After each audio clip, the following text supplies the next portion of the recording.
I adjusted the shoulders of my blouse before stepping out of the car. My modest grey sedan, which I'd driven faithfully for 7 years, looked starkly out of place among the gleaming SUVs and luxury cars in the driveway of my son's house. From the passenger seat, I grabbed the apple pie I'd baked that morning. I wasn't sure Portia would appreciate my homemade effort, but I never believed in arriving empty-handed. Larkin and Portia lived in Shaker Heights, one of Cleveland's most prestigious neighborhoods. Their 2-story colonial-style home sat perfectly among manicured lawns and designer shrubs, the kind of place that looked like it belonged in an architectural magazine. I couldn't help but think of my cozy apartment back in Lakewood. 3 rooms, a small balcony that overlooked the park, and not a trace of extravagance. Before I even had a chance to ring the doorbell, the front door opened. My son stood there with a warm smile. "Mum, punctual as ever," he said, leaning in for a hug. He smelled of expensive cologne. I smiled back. Can a mother ever be late visiting her son? "Apple pie, your favorite," I added, handing him the box. He accepted it with genuine pleasure. Larkin always preferred homemade desserts to anything fancy. "Portia's in the kitchen, finishing dinner," he said, guiding me into the living room. The space was elegant and sterile, cool grey-blue walls, minimalist furniture, and abstract art. Not a single photo, no family mementos. It looked more like a showroom than a home. "Have a seat, Mom. Can I get you some wine?" "Water's better," I said, sitting carefully on the pristine white couch. "I have to drive." He nodded and walked over to the bar. I studied him. His mannerisms were formal, calculated, as if he were entertaining a client, not his mother. That shift had started when he married Portia 3 years ago. From the kitchen came the rhythmic hum of the dishwasher, followed by the click of heels on marble. Portia Gulliher Vandermeer entered tall, poised, her brown eyes cool and assessing.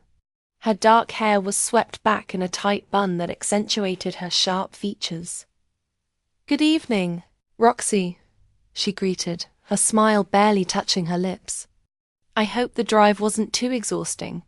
"Only 20 minutes," I replied, offering a polite hug. She returned it stiffly. "I brought apple pie," I said. "How thoughtful," Portia replied, glancing briefly at the box. "Though we already have dessert chocolate ganache from that French pâtissier downtown." I noticed Larkin wrinkle his nose slightly. He always favored simple comforts over fancy confections. "We can save it for breakfast," he said, setting it gently on the coffee table. Portia said nothing but pressed her lips together and left to check on the risotto. As soon as she disappeared, the atmosphere noticeably relaxed. Larkin returned with my water and sat beside me. "Sorry about that," he said in a low voice. "She's had a rough week." "It's okay," I replied, squeezing his hand. "How's the cybersecurity project going?" His face lit up as he began talking about the new data security system his team was building for a major bank. I listened, engaged. My years as a financial controller had trained me to navigate complex systems, and I was proud to still understand what he was saying. Then Portia's voice cut sharply through the air from the kitchen.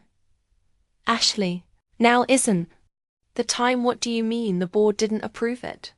We submitted everything." A pause.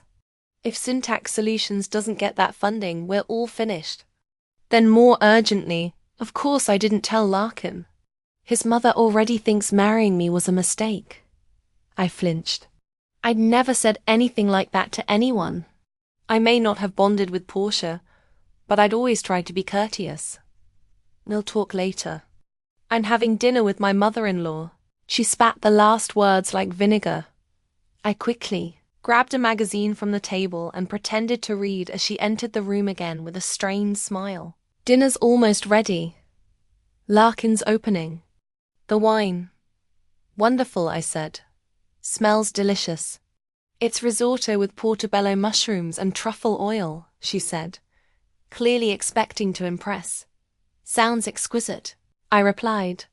I remembered Larkin's childhood favorite macaroni and cheese. Yes, he mentioned that, Portia added coolly. But I've refined his palate.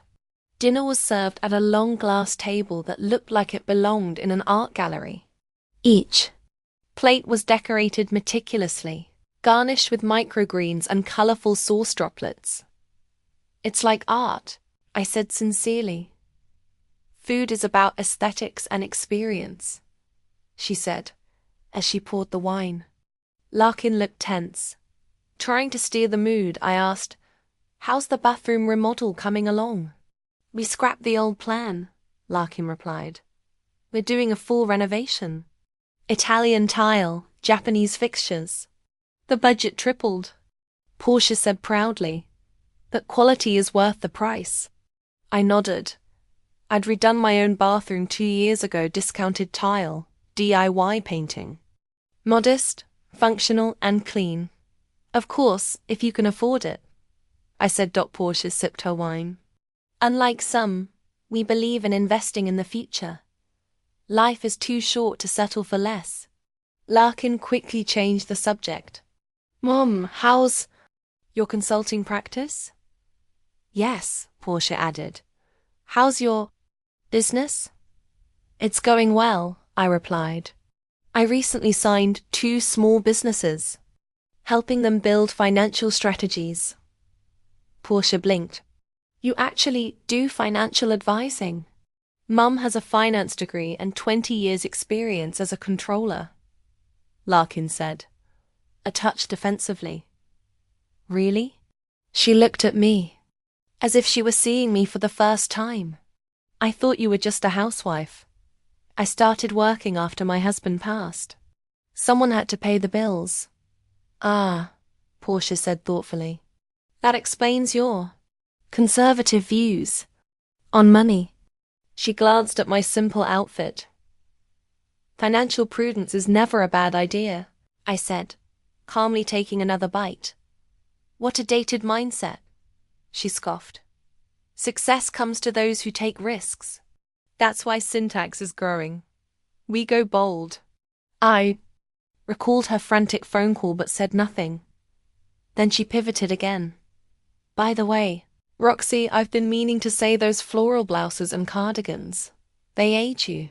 You're 56, but you look 70. Larkin choked on his wine. "Portia." "What?" she said, feigning innocence. "I'm just saying, with a little effort, your mother could look much younger. It's about self-respect." I placed my fork down. "Thank you for the advice, Portia. But I wear what's comfortable.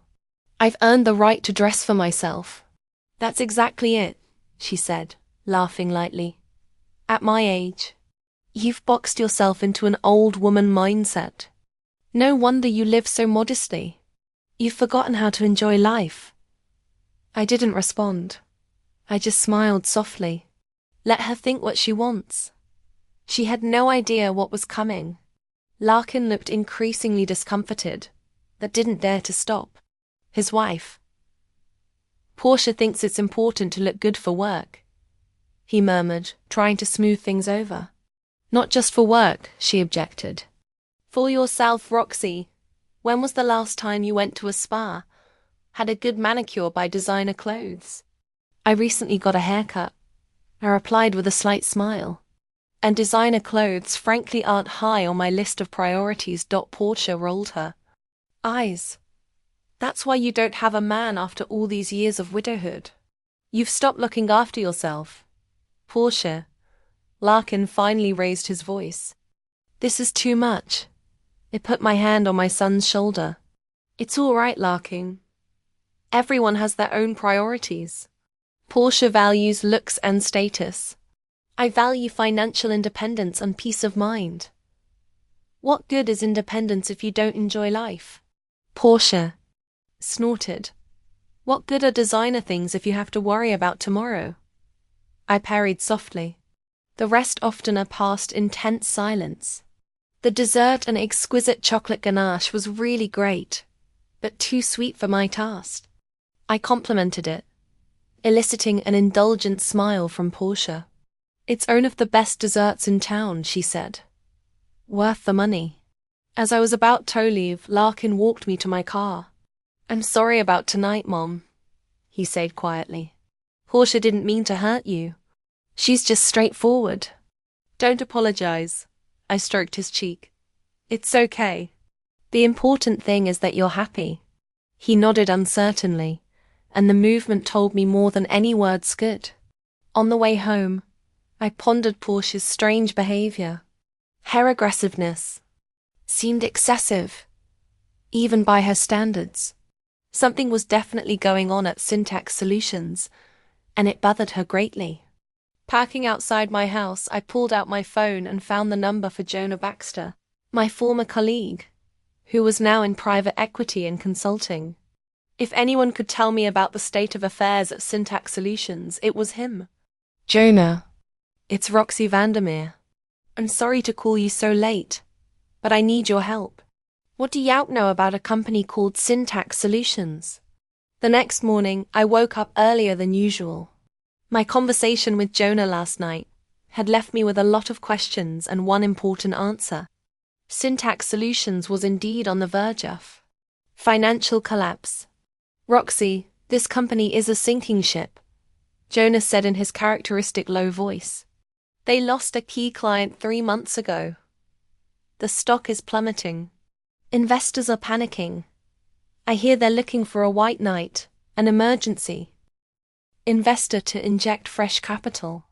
I sat in the kitchen stirring my morning coffee and going over the notes I'd taken during the conversation. Jonah had promised to send me more details today. At exactly 9 o'clock in the morning, the email arrived. Jonah was always known for his punctuality, one of the reasons we had worked well together during my career at Midwest Finance. I opened the attached files and immersed myself in the numbers. Syntax Solutions was founded 5 years ago and specialized in data analytics software. Their flagship product, the Syntax Pro Analytics platform, had won several industry awards for its innovative approach. But after the departure of their largest customer, pharmaceutical Alchemy Biomedica, their financial situation had deteriorated dramatically. I called Jonah. "I need to meet you in person," I said as soon as he answered. "I have an idea, but I want to discuss it in detail." "I'm intrigued." I could hear the smile in his voice. 1 o'clock at the Blue Lotus. I'll be there. The Blue Lotus was a small cafe in downtown Cleveland, secluded enough for confidential conversations. I chose a table in the far corner and ordered a green tea. Jonah showed up at exactly 1 o'clock, impeccably dressed as always in a dark grey suit. "Roxy Vandermeer."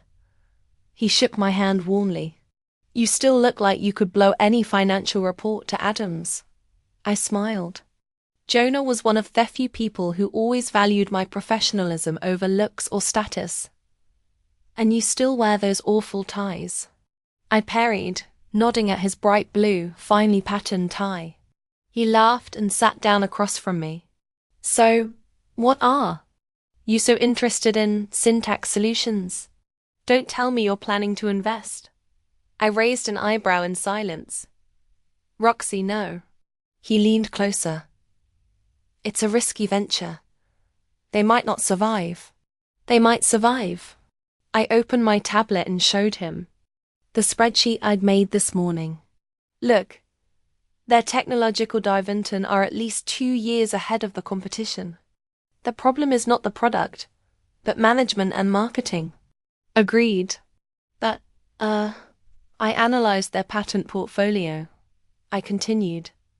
"Licensing agreements for their algorithms alone can bring stable income, if you organize the process correctly." Jonah rubbed his chin thoughtfully. "You really dug deep. But why this particular company? There are dozens of more stable options for investment." I sipped my tea, choosing my words. "My sister-in-law Porsche works there. She runs the research department." Jonah said understandingly. Family business. That makes sense. Not really, I shook my head. Let's just say that our relationship with Portia is complicated. Complicated. But that's not the point. I saw potential. That others were missing. And you plan to become that white knight? Maybe. I showed Haim another file on my tablet. Look at their latest investor report. They put the value of the controlling interest at about $2 million. Jonah whistled. That's a lot of money. Do you have that kind of money? After selling the country house and taking into account my investments over the last 10 years. Yes. He leaned back in his chair, studying me with an attentive gaze. Roxy, I've known you for 20 years. You've never been an impulsive investor. What's really going on? I sighed. Yesterday, I was at my son and daughter-in-law's dinner. Portia, she thinks I'm a failure. An old woman who doesn't know how to live. She doesn't know my financial situation or my professional history. And you want to rub her nose in it? Jonah nodded understandingly. But $2 million is too high a price to pay for a moment's satisfaction. It's not just that, I argued. I do see potential in the company.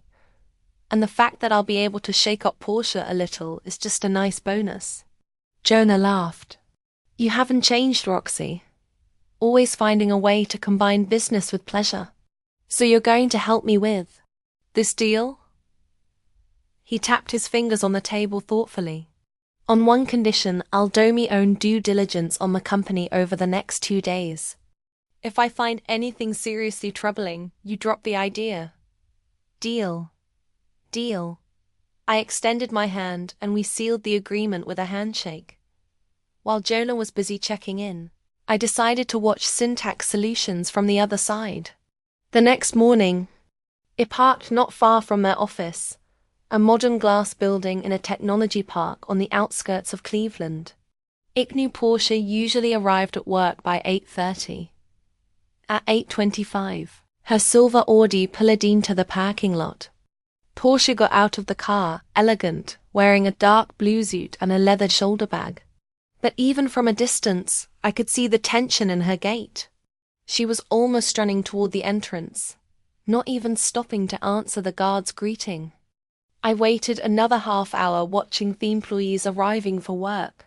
Most looked young, probably recent graduates. No one lingered in the parking lot for conversation or coffee. Everyone rushed inside with concerned faces. Not a good sign for corporate culture. That evening, Jonah called me. I finished the audit, he said. There's good news and bad news. Start with the bad, I asked, settling into my chair. Their financial situation is even worse than we thought. Without urgent investments, they're 6 to 8 weeks away from bankruptcy. There are also management problems.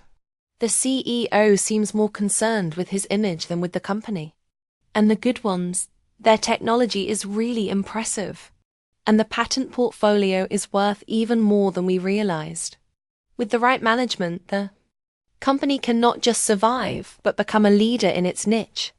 So, green light, I asked. Yellow, Jonah replied. The risk is high. But if you are ready to actively participate in management, not just invest money and wait, there is a chance. I smiled. You know, I've never been a passive investor. Then, let's get started. I could hear the excitement in his voice. I've already contacted their CFO. They're desperately looking for an investor and are ready to meet tomorrow. The next day, I met with the management of Syntax Solutions, the CEO, Harrison Price, and the CFO, Ashley Donovan.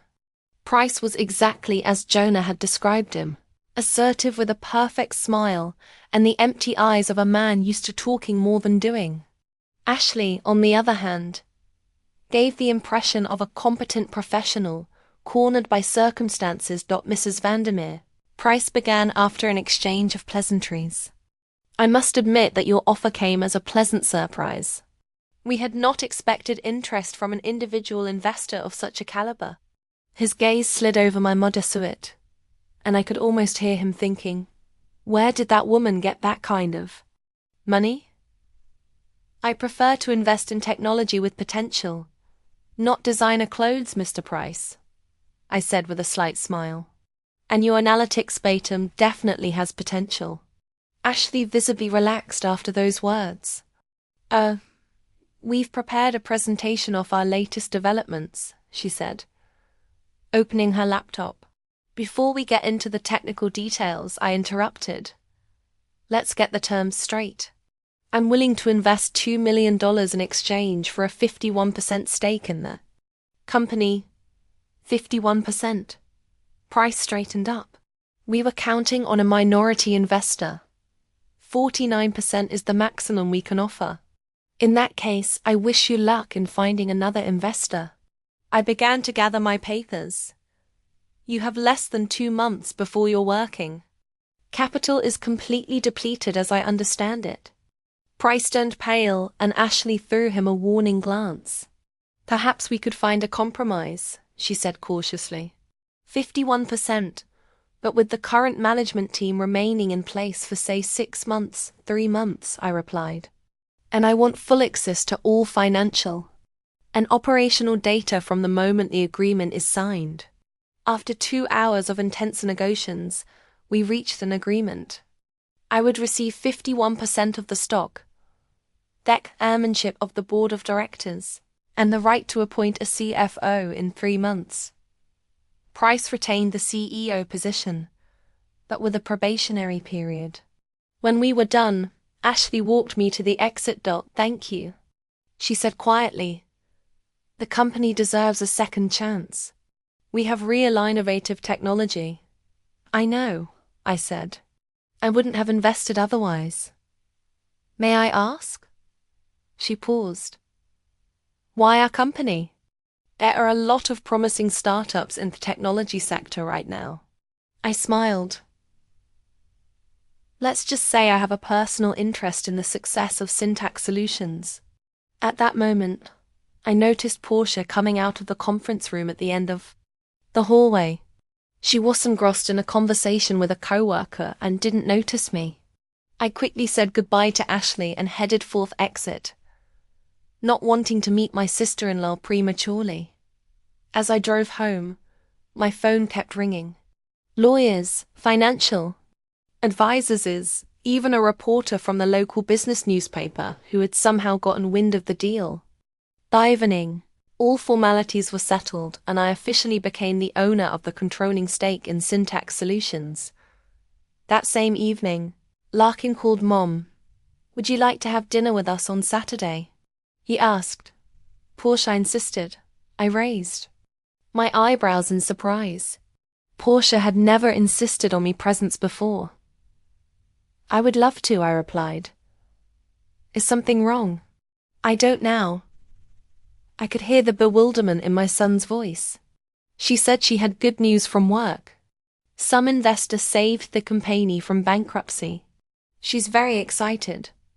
I can imagine, I said, holding back a smile. What time should I get there? 7 o'clock tonight. Mom. Yeah. Thank you for being so patient with Portia. I know she can be complicated. It's okay, Larkin, I said softly. Family is family. After the conversation, I sat on the couch, thinking about the upcoming dinner. Portia obviously didn't know who the new owner of the company was yet. The management had decided to first reassure the employees with the news of the life-saving investment, and the details were to be announced at the general meeting on Monday. I didn't plan to stage a dramatic reveal. Initially, I did see a good investment opportunity, and the desire to teach my arrogant sister-in-law a lesson was secondary. But now that the deal was done, I couldn't help but anticipate the moment of truth. Jonah called late in the afternoon. Congratulations, Madam Chairman, he said with a touch of irony. How does it feel to own a technology company? I haven't fully realized it yet, I admitted. It all happened so fast. Fast is an understatement. I've never seen a deal of this magnitude closed in 3 days. In critical situations, bureaucracy takes a back seat, I said. By the way, you didn't tell me that Ashley Donovan was the same Ashley Portia was talking to during our dinner. I hadn't noticed the connection, Jonah said quietly. So, your sister-in-law still doesn't know. She'll find out on Saturday, I sighed. Larkin invited me to dinner. Portia wants to celebrate the rescue of the company. Oh, it'll be an interesting evening, Jonah laughed. I wish I had been invited. Believe me, Yao wouldn't want to be there. I imagined Portia's reaction and cringed. But I have to tell her in person before she finds out from her colleagues on Monday. Good luck, Jonah wished me sincerely. And Roxy, don't savor the moment too much. Remember that she is your son's wife after all. I know, I replied. I'll try to. Be diplomatic. I spent the next few days immersed in syntax solutions. Ashley sent me tons of documents, reports, and presentations. The more I studied the company, the more I was convinced that I had made the right decision. With proper management, the business could be very successful indeed. On Saturday night, I carefully host my outfit for dinner. Usually, I didn't pay much attention to clothes, but tonight was a special occasion. In the end, I settled on an elegant navy blue suit that I had bought for important client meetings. Quite conservative, but impeccably cut and made of quality fabric. On the way to my son's house, I mentally rehearsed my conversation with Portia. I didn't want triumph or revenge, just mutual respect. But I also realized that Portia's pride would be seriously hurt, and I prepared for a violent reaction. As I parked in front of their house, I noticed that Portia's car was in the driveway, which meant she was home, not working late as she usually did on Saturdays. I took a deep breath, grabbed the bottle of champagne I'd brought for their celebration, and headed for the front door. It was going to be an interesting evening. Larkin opened the door before I could ring the bell. His face lit up with genuine joy. Mom, he gave me a big hug. I'm glad you could make it. How could I miss a family dinner? I smiled as I handed him a bottle of champagne. To celebrate, I understand. Oh yes, Larkin took the bottle, examining the label. Veuve Clicquot. Wow, Mother, you were generous. A special occasion calls for a special champagne, I replied, walking into the living room. The interior of the house looked even more immaculate than last time. Not a speck of dust, not a single thing out of place. I wondered how much time and effort Portia put into maintaining that perfect order. Portia's still changing, Larkin said, setting the bottle on the bar. She got a temporary promotion to Deputy Director of Research today. Not exactly what she'd hoped for, but still a good sign, especially after all the problems in the company. Congratulations, I said, feeling slightly guilty. I knew this promotion was just a way to keep key employees on board until the new investor came on board. She must be very pleased. I'll say Larkin smiled broadly. I haven't seen her so enthusiastic in a long time. You know, the last few months have been very difficult for her. The constant stress, the uncertainty. I can imagine. I nodded, thinking about the syntax solutions financials I've been studying for the past 2 days. She didn't show it, but I know she was afraid of losing her job. Larkin continued, lowering his voice. And with our mortgage and loans. He stopped talking when he heard the sound of footsteps on the stairs. Portia was coming down, dressed in an elegant black dress with emerald earrings that I was sure cost at least a month's salary for a syntax solutions employee. Roxy. She gave me a smile, almost genuine this time. Thank you for coming to our little celebration. I stepped up to meet her. Congratulations in your promotion, Portia. Larkin tells me you have good news. Oh, it's just the beginning. She waved her hand with the look of someone confident of her bright future. Some big investor has bought the company. The details will be announced on Monday, but I've already been promoted. I think the new management appreciated my contribution. I held back a smile. I'm sure you deserve it. Absolutely. She nodded. I practically single-handedly pulled off the last research project. Without me, the company would have collapsed long ago. Larkin served us a pair of glasses of white wine. To Portia's success, he toasted. We clinketed glasses, and I noticed that my sister-in-law took a big sip as if she needed to calm her nerves. It's almost ready, she said. I made roast vare with truffle sauce. Larkin, please check the oven. My son obediently went to the kitchen, leaving us alone. So? Portia sat down on the edge of the couch, crossing her legs elegantly. How are you doing, Roxy? Still consulting with those small firms? Yes, I answered calmly. Business is good. Got some new clients. That's great, she smiled indulgently. You? No. I always thought it was important to stay active at our age. At least you're not sitting at home staring at the TV like a lot of people. In your position, I suppressed a sigh. Even in her supposed triumph, Portia couldn't resist making condescending comments. In my position, I interjected. Well, you know, she made a vague gesture with her hand. A woman of age living alone without a serious career. What do you consider a serious career, Portia? She straightened up, clearly pleased with the opportunity to talk about herself. A real career is when you hold a key position in a significant company. When your decisions affect the business, the people, the market. That's what I'm doing at Syntax Solutions.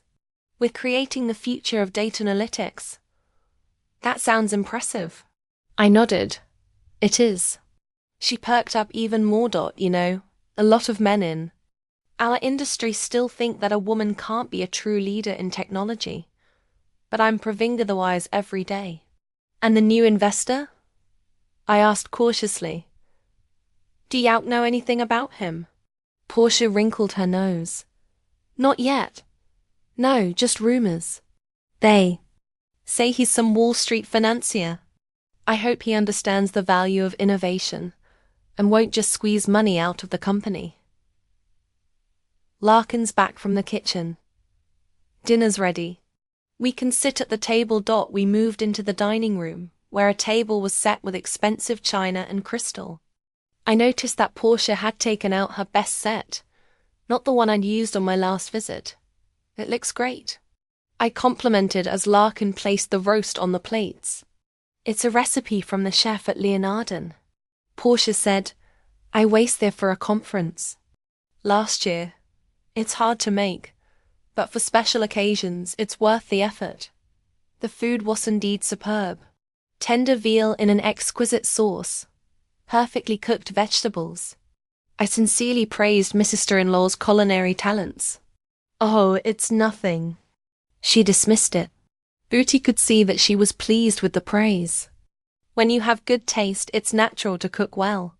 Have you ever thought about a career in cooking? I asked. You clearly have a talent for it. Portia snorted. Why would I want to be chef when I can run a technology company? Cooking is a hobby. Nothing more. Real success is measured in influence and money. Larkin looked a little embarrassed. Portia is very ambitious, he said as if apologizing. That's one of the reasons I fell in love with her. Ambition is a good thing, I agreed, as long as it's backed up by real accomplishments. Oh, I'm fine with that. Portia reached for the bottle of red wine and filled her glass. Unlike some, I don't settle for less. I ignored the stiletto. Tell me more about your promotion. What new responsibilities will you have? Portia was clearly excited about the opportunity to brag. I'll oversee all of the company's research projects, not just my department. That means more responsibility, more influence on product strategy, and of course, a higher salary. She paused to sip her wine. I'm already thinking about a new car. Maybe a Porsche or a Maserati. Larkin choked up. Honey, we said we had to take care of the mortgage first. Larkin, don't be so down to earth. She interrupted him. My promotion is just the beginning. In a year, I could be director of research and development. That's a whole other level of income. I watched this exchange of remarks, noting how Larkin was giving in to his wife's insistence. He'd always been a peacemaker, even as a child, preferring compromise to conflict. But now that trait had turned into a lack of willpower, and it worried me. What if the new leadership wanted to bring in their own team? I asked, taking a sip of wine. It happens a lot when there's a change in ownership. A shadow of worry ran across Portia's face, but she quickly pulled herself together. It's impossible. I'm indispensable to the company. All the key research projects rely on me. They'd rather fire the CEO than me. Confidence is a valuable quality. I said neutrally. It's not just confidence. Portia raised her glass. It's knowing one's worth. Something many women of your generation, Roxy, never learned. Remained calm, even though the remark was deliberately offensive. Every generation learns in its own way, I replied. And each generation makes its own mistakes. Mom was a very successful financial control, Larkin interjected. She raised me alone and gave me a great education. Yes, I remember, Portia said.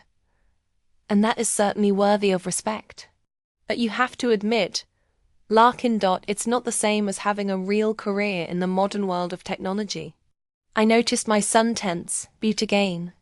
He remained silent, avoiding confrontation. Portia, however, fueled by the wine and her own self-confidence, continued. You know, Roxy, when you're ready to step out of your comfort zone, I called and trod us yorth. Something many women of your generation, Roxy, never learned. To our new investor. He might have some sort of consulting role for someone with your experience, something part-time so you don't overwork yourself. I could barely contain my laughter. That's very thoughtful of you, Portia. I just want to help. She shrugged with the look of someone doing a favor. After all, you are Larkin's mother. I'd like you to have a taste of real success too, even if it's in the twilight of your career. Larkin looked increasingly uncomfortable. Why don't we move on to dessert? He suggested, clearly trying to change the subject. Of course, darling, Portia rose. But as she turned toward the kitchen, she caught her wine glass with her sleeve. The glass tipped over, the dark red liquid spilling over the white tablecloth and dripping onto the floor. Shit! Portia exclaimed, looking at the spilling stain. That's my favorite Egyptian cotton tablecloth.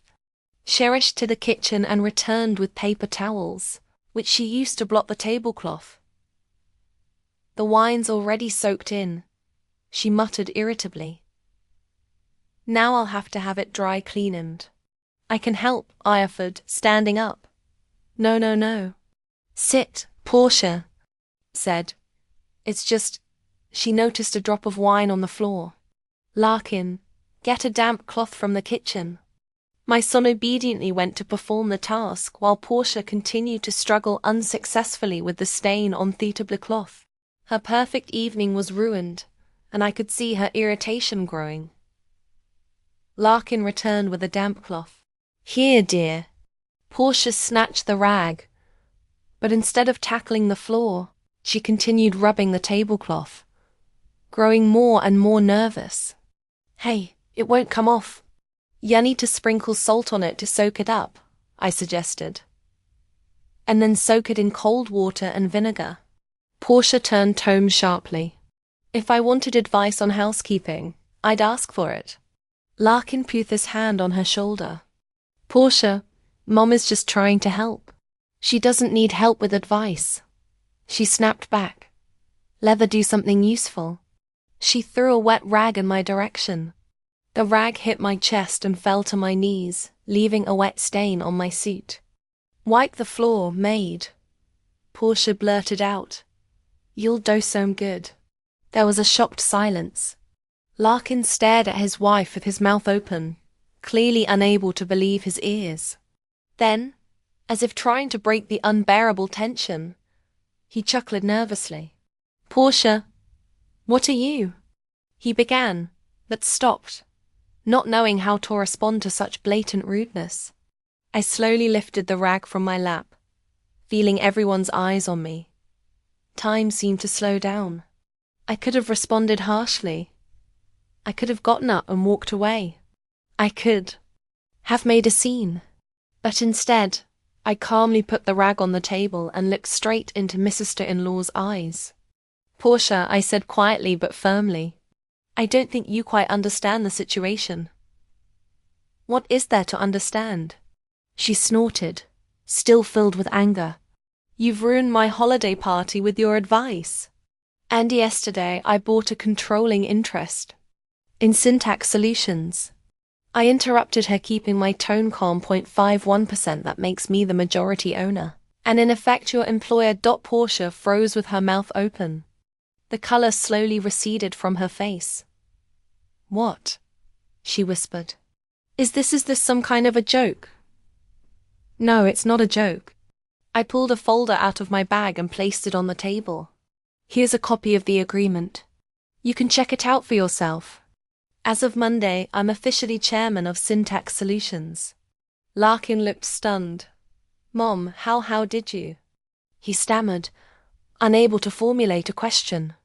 $2 million to buy a controlling interest. I looked at my son. I'm well invested, Larkin, and I've always been frugal. Portia grabbed their folder with trembling hands and began frantically going through the documents. It's impossible, she muttered. Impossible. But the further she read, the more she realized it was true. I watched her face alternate between shock, disbelief, and finally horror. Why? She finally squeezed out. Why did you do it? Syntax Solutions is a promising company with great technology. But poor management, I replied. It's a good investment. But why my company? Portia sounded desperate. Of all the technology firms, I found out about Syntax Solutions problems by chance during our last dinner, I explained. I decided to look into it and saw the potential. Believe me, it was a business decision. A business decision? She repeated in a hollow voice, slumping back in her chair. You're my boss now. Technically, yes, I nodded. Fourth Director of Research and Development will be your direct supervisor. But you can fire me. Portia looked up at me, lost in thought. At any time I could, I agreed. But I'm not going to, at least not without a good reason. Larkin finally found his voice. Mother, why didn't you tell us? I was going to tell you today, I replied. But I planned to do it a little differently. Before Chef threw the rag at you and called you a maid, Larkin glanced at his wife, who sat with her head down. Yes, I confirmed. That's about right. Portia looked up slowly. What will happen, she asked quietly. After my revelation, the table was dead silent. Portia sat motionless, staring at the papers she still held in her hands. Larkin shifted his perplexed gaze from to his wife and back again, as if trying to make sense of what had happened. Maybe we should have a drink, I suggested, breaking the silence. I think we have champagne. Champ. Portia raised her head, a dangerous glint in her eyes. Do you really think this is the moment for celebration? Not for a celebration, I replied calmly. Or a serious conversation. Alcohol can sometimes help relieve tension. Tension? Portia jumped to her feet. You call that tension? You secretly bought my company. Let me take you out to dinner to celebrate my fake promotion. And now you're offering me a drink. Technically, I bought a controlling interest. Not for your whole company, I corrected. And your promotion wasn't fake. I had nothing to do with it. Larkin finally came out of his daze. "Mum," he said quietly, but with obvious reproach. "Why did you do it? Why didn't you tell me?" I sighed. "Larkin, it was a business transaction. I've been investing money for years, and when this opportunity came up—" "Don't lie," Portia interrupted. "It's not just a business deal, this is revenge. You did this to humiliate me, Portia." I look at her straight in the eye. "If I wanted to humiliate you, I would have waited until Monday when you would have heard their news with the rest of the company. I came here today to tell you in person before the official announcement." "How noble," she said.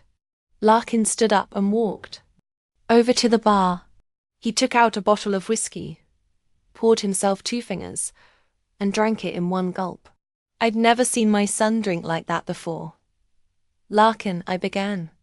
"No, Mom," held up his hand, stopping me. "Give me a minute to process all this," I nodded silently. Portia sank back into her chair, looking suddenly exhausted. "How could you even afford it?"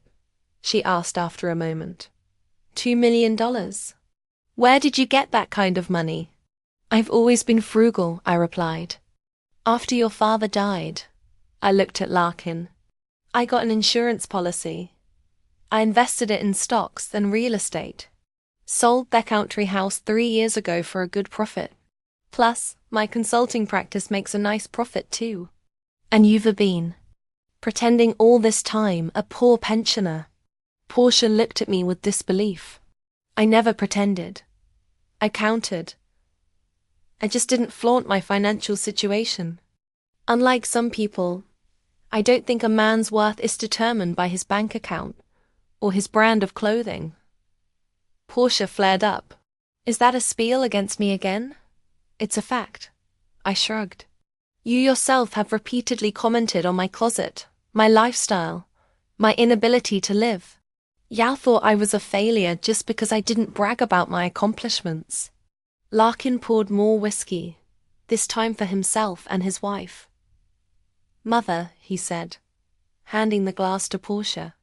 I realized that Portia can sometimes be harsh, but to buy her company, our company, Portia corrected her automatically. "That seems excessive." Larkin finished as if he'd been waiting for the moment. I didn't wait. I shook my head. It all happened so fast. After our last dinner, I overheard Portia talking about the problems at Syntax Solutions. Then I called Jonah, an old colleague of mine, now works as an investment consultant.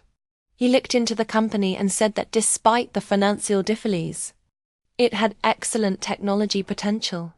It was a good investment opportunity, and the fact that it was a Portia company had no bearing on your decision. Larkin asked skeptically. I thought for a moment. "Of course it did," I admitted honestly. "I wouldn't have known about the situation if it hadn't been for your invitation to dinner. And yes, I was hurt by some of Portia's comments that evening. But the main reason was still a business decision." Portia took a swig of whiskey and grimaced. "What now?" she asked.